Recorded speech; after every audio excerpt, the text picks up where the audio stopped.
Hi, I'm Chris Fitzgerald. Thanks for joining me for this second installment of our series on intonation.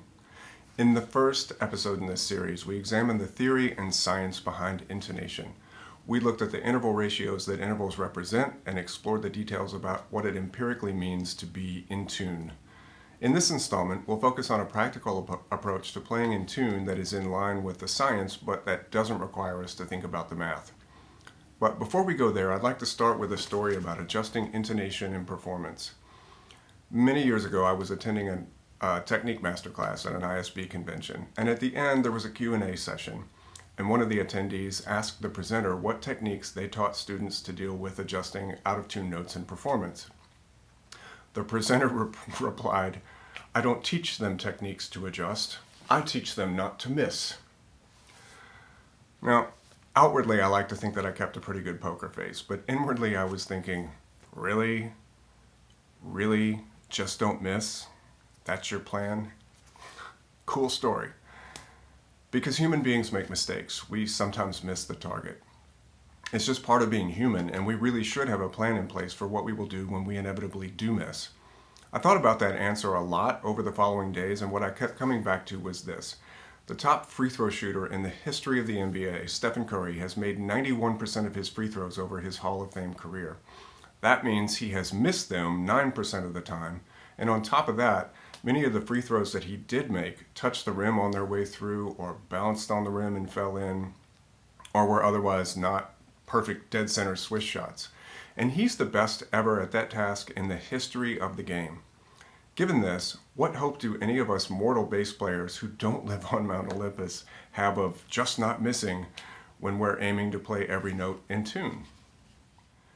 In my own approach to intonation, I take the exact opposite philosophy. I expect to be adjusting constantly in both practice and performance, the same way I expect my body to adjust its balance constantly while walking on uneven terrain or an icy sidewalk or hiking. It's not a matter of trying not to adjust my balance, but rather trying not to fall precisely by adjusting my balance mid-stride. Regaining our balance when something unexpected happens is just a part of everyday walking. We can say, just don't slip, but if you do, go ahead and fall, and good luck with that. Or we can say, tread carefully, but no matter what, try not to fall. When we're hiking and a foot starts to slip or steps on a root, our body moves instantly and subconsciously to regain the balance that was interrupted by that inevitable false step. Most of the time, this happens without our even thinking about it. As with our bodies, so also with our bass technique. So let's proceed on this last assumption moving forward, not just don't miss, but we're going to miss sometimes. When we do, what can we do about it? So what is the intonation sweet spot, and how can we practice finding it? And beyond that, how can we adjust into it if in practice or performance we come close but don't quite hit the bullseye perfectly every time? As mentioned in part 1 of this series, the sweet spot is the place where we play a note that has the slowest beating or phasing pattern, or what I like to call sonic turbulence, against the reference pitch we're intonating in relation to. And we're always intonating in reference to something, whether it's another instrument or the ensemble we're playing with, or even the open strings or resonances of our instrument when we're playing solo, as in the introduction sequence of this video. So in one sense, the answer is easy. Just put your finger on the right spot and stop the string there. Duh. But it's actually a bit more complicated than that, because even when playing an open string or harmonic, the envelope of a vibrating string is complicated and includes a lot of natural variation on its own. We'll start with a D harmonic and then move on to a fingered note. For this first example, we'll play a D harmonic and watch the tuning screen to see what happens, even though you know the finger is not moving because the string is just vibrating freely.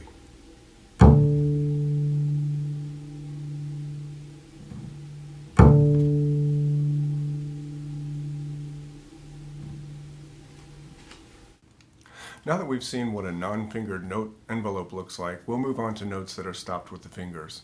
In doing this, I found it useful to think of the stopping finger as being similar to the pitch wheel on an electronic keyboard. The center position is in tune, but the pitch can be bent upwards or downwards by moving the wheel in those same directions. On the bass, this same effect is created by rolling the finger, which in effect either slightly lengthens or shortens the string length, causing the note to go either flat or sharp, respectively. The important difference is that the keyboard pitch wheel has a spring-loaded center point that it defaults to automatically, whereas we, as bassists, have to locate the center point intuitively for every single fingered note we play. Okay, in this segment, I'm going to show just how hard it is to play any note in tune with a tuner. So I'm going to start by playing the note A. I'm going to try and get it as close to in tune as the changing envelope of a vibrating string will allow. Then I'm going to roll my finger to where it goes sharp, bring it back to the original A, then roll it flat, and then bring it back to the A again.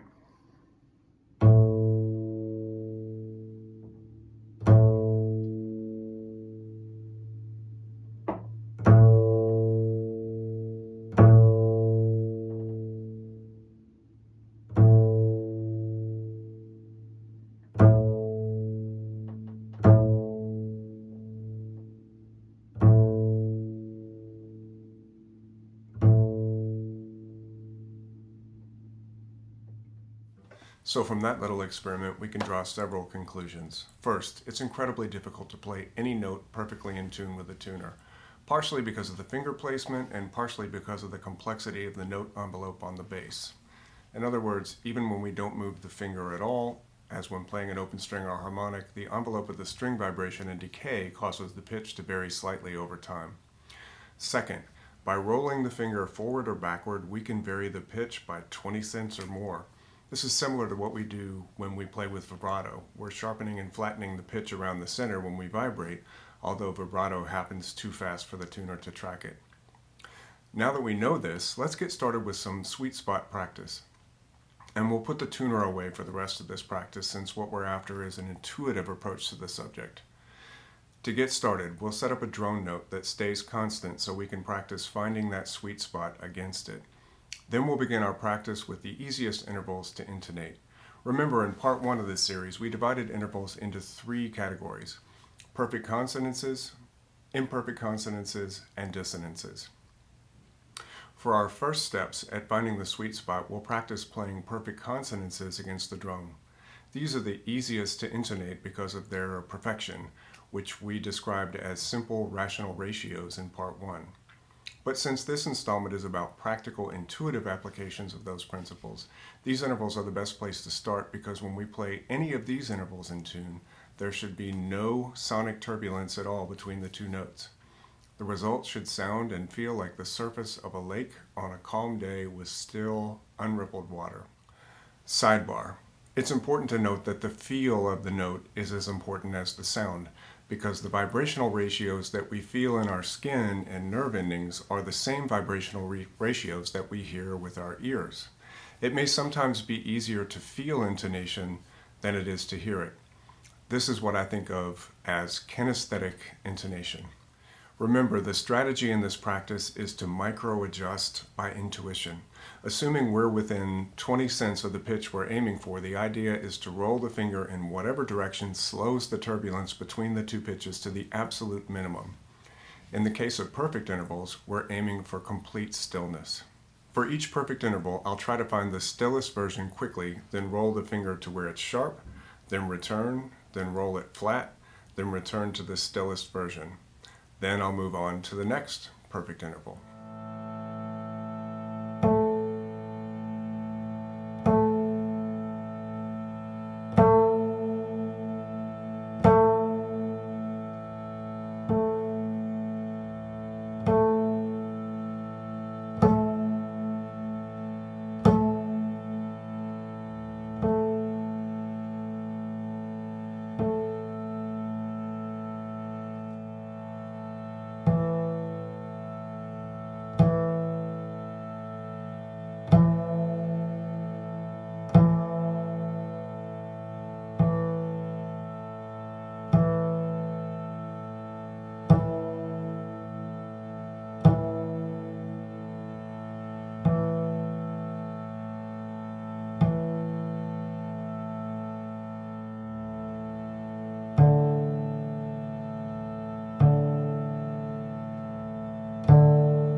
The perfect consonances are a great place to start because the answer is complete intonational stillness.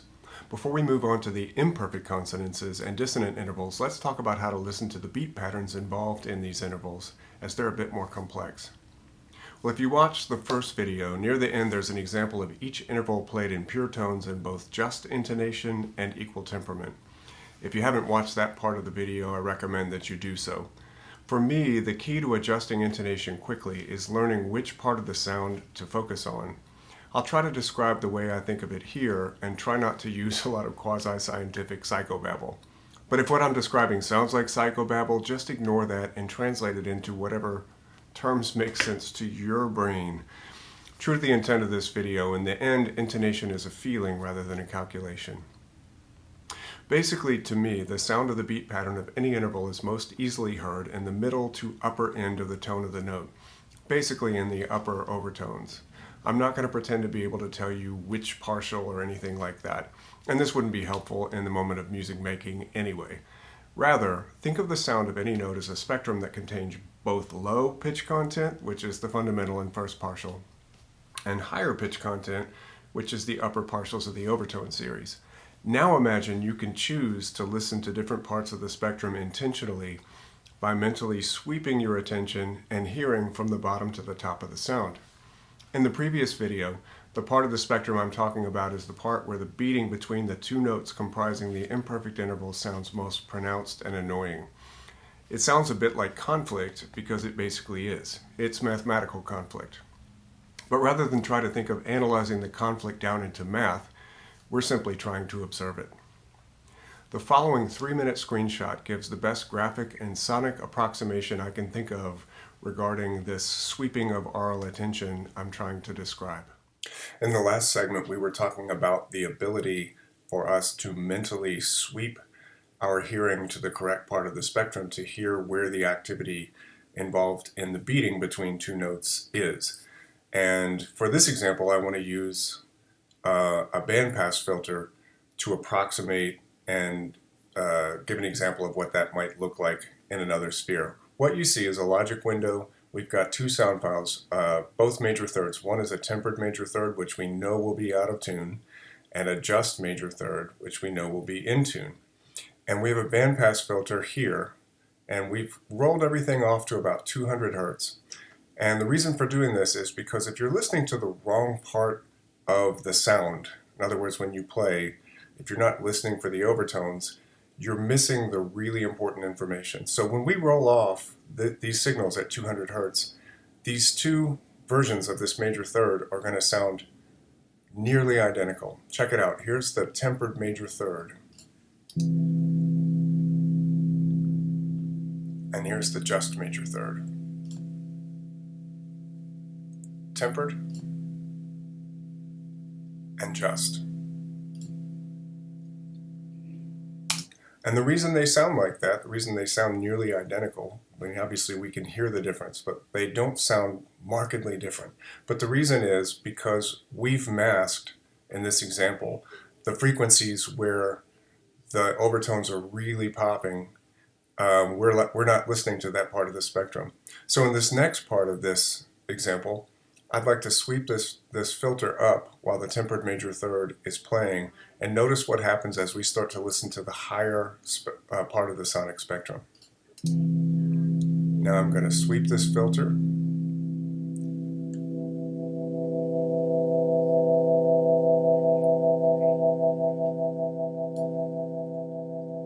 And notice when we get right there, right about 660 hertz, now we can really hear the beating of those two intervals of the tempered third. And now, by the time we compare the tempered third to the just third, they sound very much different. Here's the tempered. Here's the just. Tempered. Just.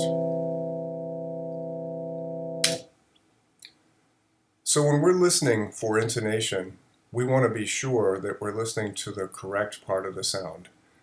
Not this.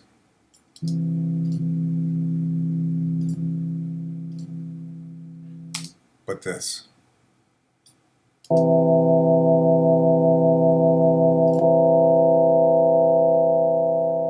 And once we're listening to the right part of the spectrum, it'll be much easier for us to adjust our intonation and lock that intonation in. To me, the real key to finding the sweet spot for any interval comes down to this sort of directed hearing described in the previous segment. At the end of this video, I'll give some additional tips to help hear those essential frequencies more clearly. But for now, let's complete the interval set against the drone. Next, we'll move on to the imperfect consonances. As we explore the turbulence created by the beat pattern of each interval, we have one lever of control at our disposal: the ability to roll the finger, stopping the string, back to flatten the pitch, or forward to sharpen it. Our goal is to find the place where any motion in either direction causes the beat pattern to speed up. When we found the placement that produces the slowest possible beat pattern for that interval, you found the sweet spot. As you're listening to this example, try to mentally sweep your attention to the frequencies that are most active when the interval is being rolled in and out of tune.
Next, we'll move on to the dissonances. And remember, these will be more difficult to lock in because the ratios which make up the intervals are more complex, which results in faster and more unstable sounding beat patterns, even when the note is perfectly in tune.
Now that we've heard all the 12 intervals played against the drone and observed the way the rolling of the stopping finger acts as a fine-tuning mechanism which is always active as long as we're listening intently, we can close this video with a few points of review, observations, and tips. First, the sweet spot is the point in any interval with the least amount of sonic turbulence between the two notes. Second, since none of us are perfect, we should always be prepared to adjust as quickly as possible to maintain our intonational balance. 3. We have a virtual pitch wheel on the end of each of the fingers of our left hand that can correct a total of about 40 cents, 20 cents in either direction. As long as we're prioritizing intonation with our mental and aural attention, we should build this correction into an automatic part of our technique. 4. As our intonation improves with practice, we'll come closer to the target initially and therefore only need to make smaller and smaller adjustments. But even the greatest players need to adjust. They just do it so seamlessly that most people don't notice. And 5. To find the sweet spot quickly, we have to be listening to the right part of the sound, the part of the spectrum that contains the greatest amount of turbulence. If we can't hear that, we can't make our adjustments quickly. Finally, one final point about hearing the overtones quickly is this. Setup and technique affect our ability to hear the important parts of the sonic spectrum this video has been about. Strings are an extremely important aspect of being able to hear overtones quickly. Many strings, especially those optimized for arco playing, are made with damping material between the core and the wrap. The purpose of this damping material is to make the strings smoother and less scratchy with the bow, and they work beautifully for this purpose. And players with good technique can overcome this limitation by using the bow to draw out the overtones when desired. But for pizzicato players, these sorts of strings can hinder our ability to hear the overtones clearly, so choose your strings carefully for the purpose you're going to use them for. And last, our physical technique also plays a huge role in our ability to hear the overtones. When we pluck the string, we need to set it in motion in a way that makes it easy to hear the overtones quickly. For me, that means a deep stroke with a lot of velocity, and also plucking at the very end of the fingerboard. The reason it's important to pluck at the end of the board is that the closer to the bridge we pluck, the more the overtones jump out. I see a lot of students plucking higher up on the board, closer to the middle of the board, and it's no surprise that in my experience, these are the students who tend to have the most difficulty with intonation. In this case, by plucking where they are, they're hampering their ability to hear the very thing that would help them play in tune. Well, if you've made it this far, I'd like to thank you for sticking around for this exploration about what the sweet spot is and some of the ways that we can use it in our practice and performance. In the final installment of this series, I'll cover some odds and ends relating to the subject of intonation, like coping with instruments designed for temper tuning, the difference between arco and pizzicato intonation envelopes, and more. I hope you'll join me.